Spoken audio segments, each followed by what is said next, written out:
What's up, everybody? It's Chris Denman, one-on-one today. We got Travis in New York doing the Sesame Street writing thing. Gardner's off for the week, smoking menthols all around St. Louis.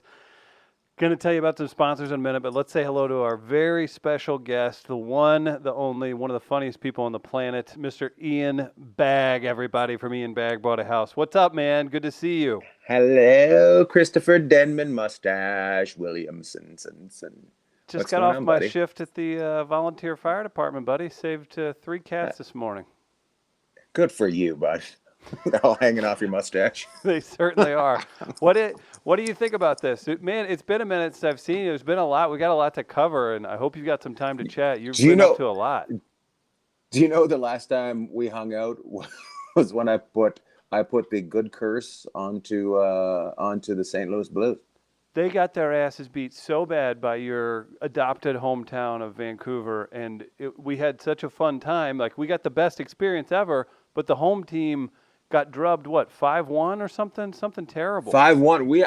I had to catch a flight, so we couldn't stay for the third period, and they were a mess by the time we leave. And we were in there with Kerber, and we're having a good time, and up in the press box and sitting in good seats. And then we had to go, but it was. And then I said on the Rizzuto show, I said every plane in the NHL could crash, and they still wouldn't make the playoffs. You And said boom, that? I didn't realize I that. said that. Oh Yeah, my I said gosh. that. Trust me, a lot of people remember it, and I got some I got some Did, messages. did your boy Pink hit you up? It was like, hey, man, all the Uh, planes didn't crash, and guess what? so you know how I wear my Winnipeg Jets hat? It's your favorite. This showed up the day after Winnipeg got knocked out by St. Louis, Ah.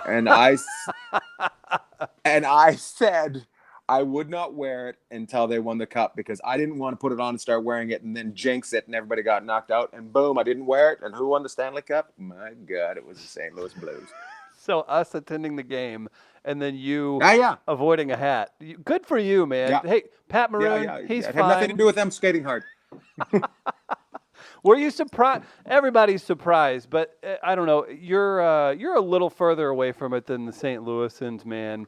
Was it as fun? You're a huge fan, but you're not from here, so I give you a little bit of leeway on your because obviously it was awesome for us here in St. Louis. But Well, that was the fun part about it is being friends with you and being friends with Kerber, being friends with Jeff, Pinky, yeah, everybody. and being friends with Jeff. I was living vicariously through you guys. It was great. It was fun. It was great. You knocked out my Winnipeg Jets, and then you knocked out my San Jose Sharks. What I did their team party, and I was told if they won the Stanley Cup, I was gonna get to party like it was Oh my 1999 with God. with them. So when you guys did that, I was like, "Come on, you guys got to do it." And then beating Boston with Boston's own style of hockey was just fucking great, man. It's wild. Sorry, I don't know if I'm supposed to swear, but that's the No, only way to dude. describe it, especially the Hey, way Brett we're Hull says it. Gloria, Gloria. Oh my God! Oh my Oh my God. Is God! he the biggest? I mean, honestly, like Drunk I've ever met? he reached, he reached, he at that roast you did. I saw him having some fun, but you don't tell on people at those things, and those are it was a No. good time. But at the same time, did he reach like Chuck Norris status? With that, like Brett Hull's never. We No, did he a met. You know what? He met Charlie Sheen status. That's what he yes, met. That yes, was perfect. Gloria turned into winning. That's what. That's what. It was. It I was think crazy. You're like, oh my God, they got to get this guy into rehab immediately. So Travis, he's Canadian. You're not all like that. we are, but there's a point where we know we're like, look, bud, you got to go hang out Oh, with the horses for a oh, little bit. You're too little liquored up. When he was throwing this finger against the glass at the oh my Boston team, God! I'm like, oh my, Did you did it you was see great. him? Did you? Okay, so this is before the parade stuff. Just unbelievable. It was fantastic. But Right. when it was pregame on national television. Him, Federico, Bobby Plager are there, and he's just, oh, he's looking like a pro wrestler, man. That was Yeah, I yeah, was yeah. and as a performer, you had to know this too. Or I don't know if it set off my spidey senses just from hosting stuff and everything. And then when they went, I go, don't. I said it out loud. I was with a bunch of St. Louis comics, and we're watching it, and they do that, and we're all like, our eyes are big, and I said, don't let him hold the mic. You won't get it back. That's rule Yeah, number you won't one. get it Don't back. give him Yeah. the mic. And man, I was so Yeah. surprised. I was worried. I was nervous. Yeah. Whoever handed that over to him was, but you know what I loved is, there's videos flow. I said something about, I said Brett Hall should, on Twitter, I said Brett Hall shouldn't be drunker than the players. And Perron sent back to me, goes, you might want to research the internet a little bit. And sure enough, that's when videos started coming out of the guy falling off the back of the float. Somebody And then vomiting. the guy in the parade that puked. Have you seen that? Oh, I have, and it's brutal, but Have you everybody guys? just took it in stride. It's like the Kennedy assassination. Like when he's on top of there, you just see his head go back and to the left, and then just red stuff fly everywhere. It's crazy. And his girlfriend became a widow that night. Oh my dear God, dude! So what else? What's changed, man, since we went to that game? So the Blues are the Stanley Cup champs.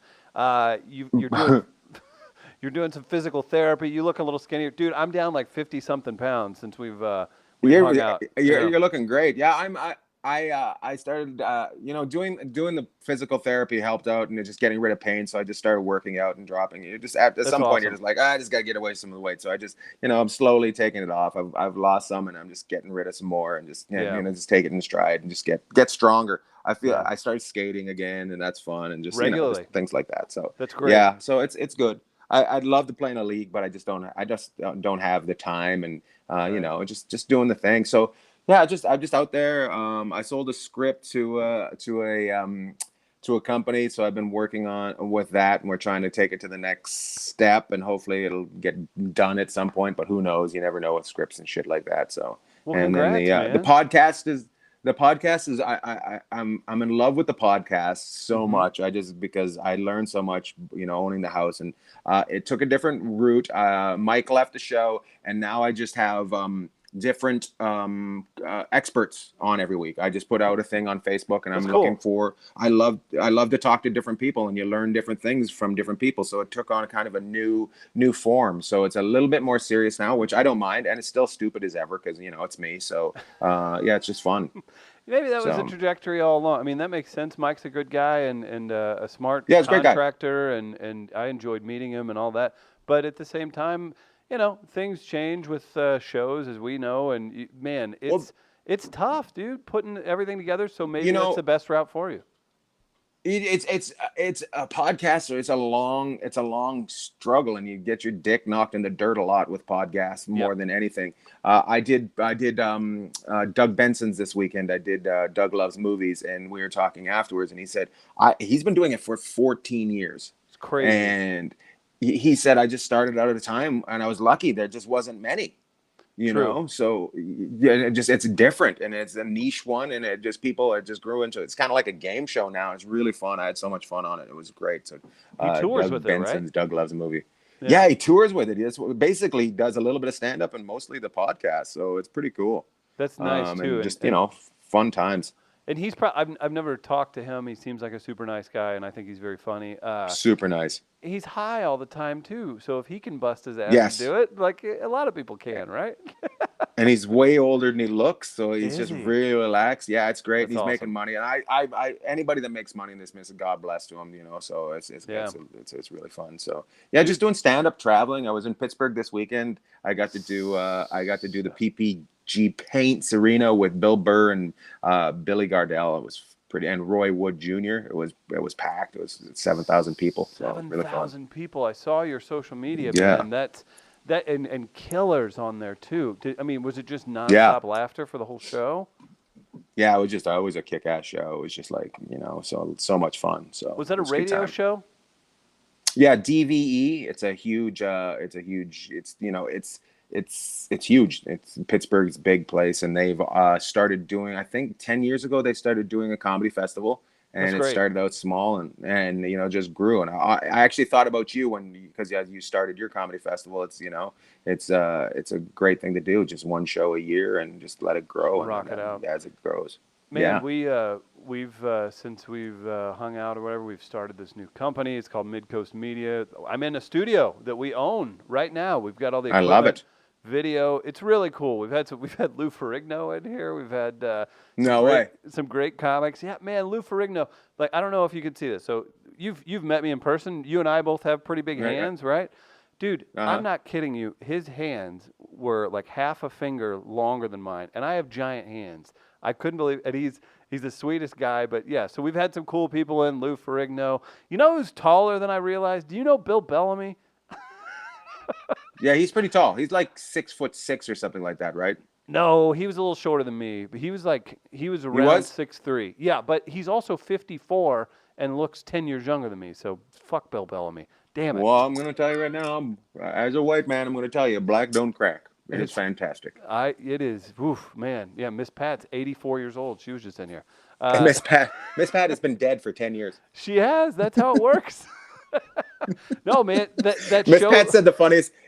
Miss Pat said when I did Last Comic Standing, Miss Pat said the funniest thing ever. She goes, Rosie O'Donnell, get in the car. She was talking to me.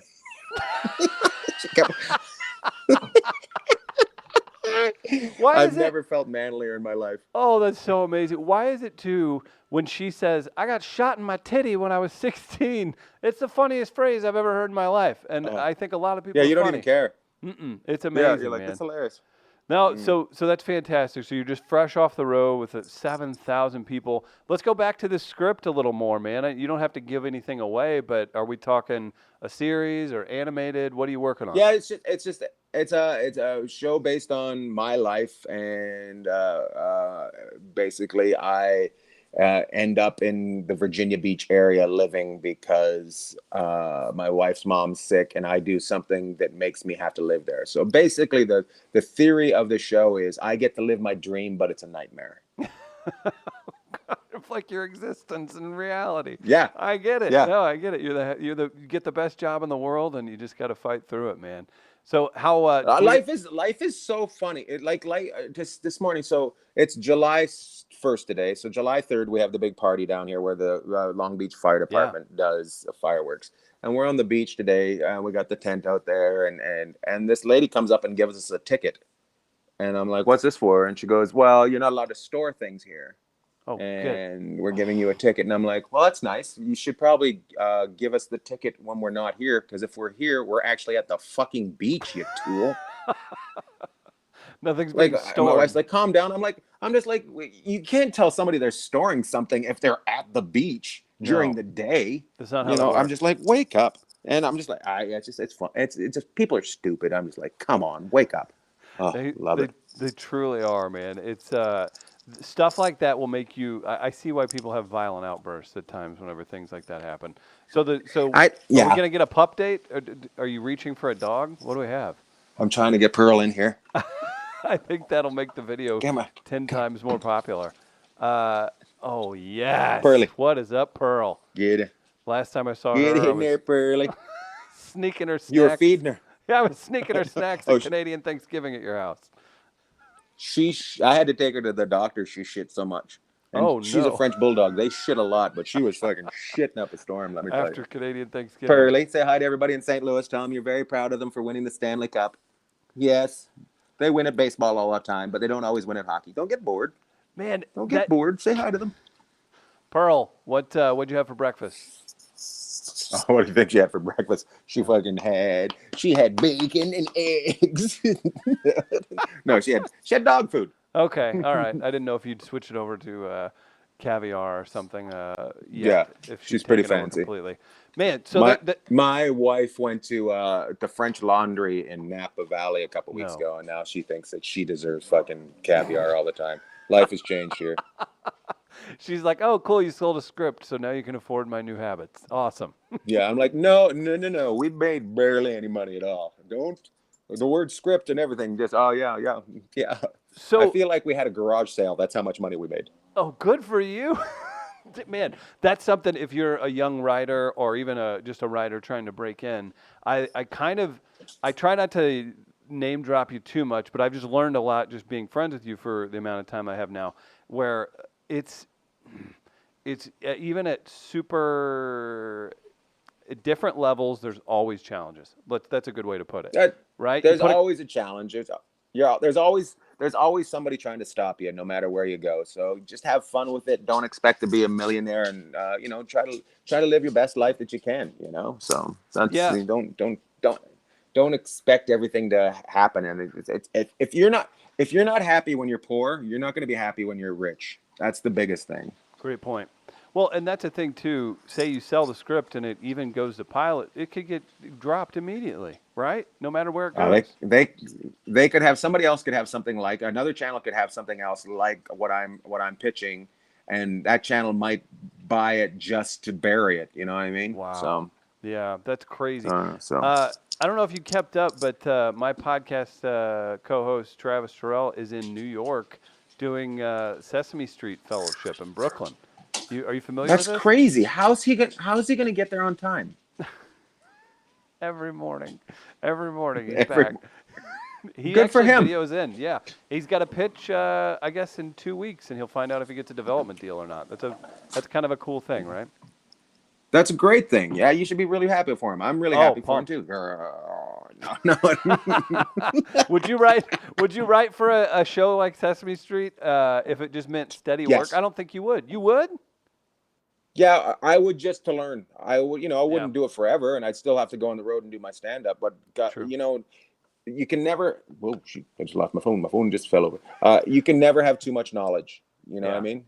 No, that makes a lot of sense. What's been the best part of the podcast? Learning everything, and how far along are you in the house? The house is doing great. Like we redid the kitchen. The kitchen's all done. It looks. I can't believe the difference in it. It looks so amazing. And now the floors need to be done in the whole house, and it makes me snap every time I see the floors. So I'm like, I look like shit. I'm like white trash, sons of bitches. But we redid the front. It's about to be painted. The exterior is about to be painted. The floors will be done. I'm doing a meeting with a bunch of different flooring companies while I'm out on the East Coast trying to find the best thing that fits there. Oh, we lost Ian for just a second. Lost you for just a second, buddy. A local. Did we lose it? Am I back? You're back. I'm back. I want to work with a small company because I want to give the business to a local company, and sometimes it's worth just spending a little bit more to have the quality that you'll get from a smaller local business if they really know what they're doing. So, and that's not always the case, but most of the time it is. I don't know if you dealt with anything HVAC wise. We just had, and we're in this beautiful building. We're in the Kranzberg Arts Foundation building in St. Louis. We're in the Arts District, and we're commercial tenants in this amazing space. There's a theater downstairs. There's levels of everything. It's so cool. And no pun intended, our HVAC system went out, and we were without. And it's St. Louis, and even if it's raining, it's disgusting outside, hot. And I'm sitting here sweating over my laptop. I've never felt so.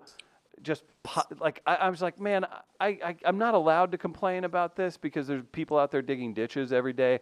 But at the same time, when you have celebrity comics coming in and people are expecting comfort, you want them to be comfortable. Yeah, that's the thing. But after like weeks of sweating into my laptop and worrying about that, finally got replaced. But I bring this up because there were two different experiences we had, and the installers are super nice. One of them, something happened where there was a flash and it was a fire, and we have thousands of dollars, tens of thousands of dollars of studio equipment, a board, all this stuff near where the HVAC unit is kept. So we had a little flash fire. They took care of it super quick, and then it worked, and then it stopped working, and then it was hell. And they replaced the whole unit. And the thing, that's a big undertaking. And the most I took out of all that stuff, yes, I like having the air back, is it was so fun to see I shut up when I was complaining when the dudes came in to install it. I was like, I'm not going to complain about heat to the guys who spend their day on a roof all day. But they were so ecstatic to go grab a beer after they were done working. And it just made me think like, man, that's what we're made to do, right? We're supposed to be doing Well, that stuff to knock it off is. and go have a beer. Yeah, it is, and also it's the thing that I've learned about it is, and I'm not saying I looked down on it before, but I've learned that it's kind of artistic doing that kind of Yes. stuff, being able to fit stuff in, make it work the right way. So having to figure out what's wrong to make it look properly. To the people that are really good at their jobs are very artistic, and it's crazy. I love it. So. I'm actually going back on Corolla's show soon, and I look forward to talk to him about that stuff. Oh, that'll be so good. You know what? Admission time. I'm a fan of Earl Skakel. I think he's an interesting guy, and I found his podcast, and I went. He posted about I guess we're friends on Facebook or something, and he posted something about Jason Barrett, who's a manager. I was like, ooh, I want to hear some industry stuff. And it was the first time I'd give it a listen, and I was like, hey, Earl, that was a great podcast. And then I went back and I saw you were on there. You guys, I didn't know you had a history, and I'll be honest, that's what sparked me. I got a little taste for the bag back in my life listening to that, and I was like, this is a great conversation, and I love talking to Ian, and it's been too long.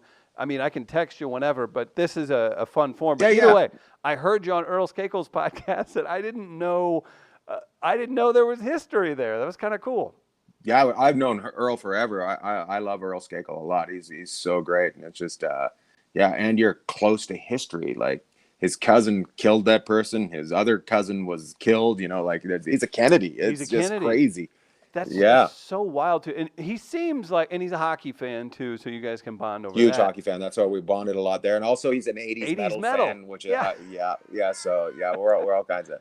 No, I love Earl, and when I did the Ian Bagg show forever ago, he was on the Ian Bagg show, and he always tells me, but I used to say, hey guys, nothing's gonna ever come out of this, but hopefully it'll help you learn how to get something else, and he's always told me it'd help him learn to get something else. So.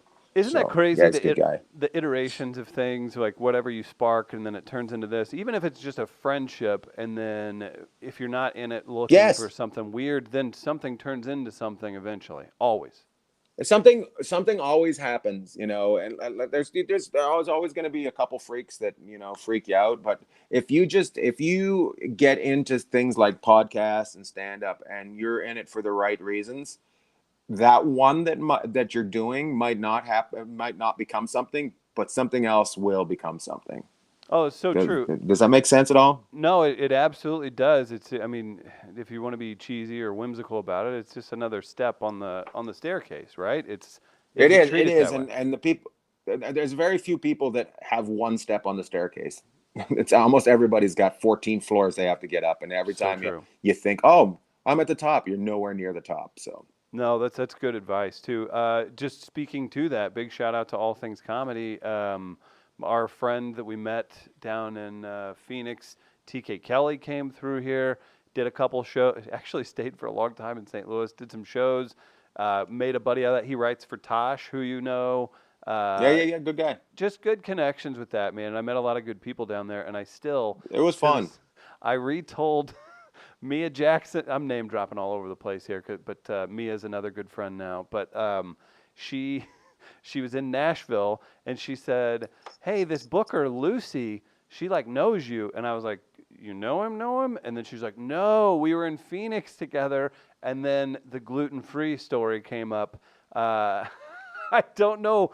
We never got to, I don't know if you came on and we recapped it, but long story short, an LA comic who we were not judging, but the part where he tried to act like he wasn't hitting on this, let's be honest, methed out, negative-assed hooker.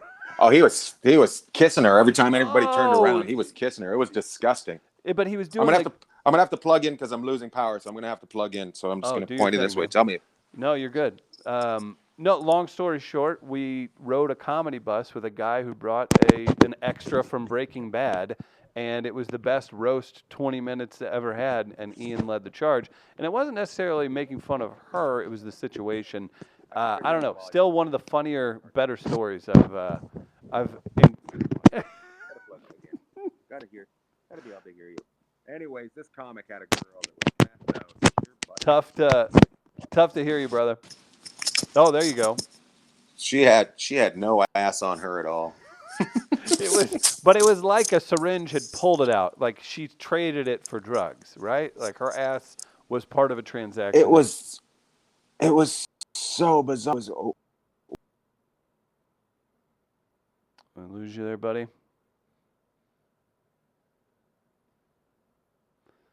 Oh no.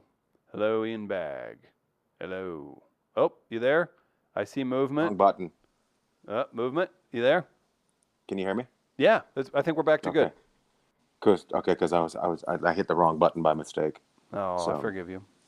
I do only have about 5% battery left, and I'll have to hang up very quickly. But this woman was absolutely terrifying, and she should be just taken to schools to show people why you don't do drugs. And basically, the comic brought her into the club, sat her in the second row, and rode on a private bus with like you guys and real industry people, and it turned into one of the better stories. And few guys got real hot dogs shoved up their asshole at that festival, and those weren't the best stories. Gluten-free took the cake. We shut down the Ian Bagg show that weekend. We're just like, look, we can't be part of this stuff anymore. We gotta. We're not gonna beat it.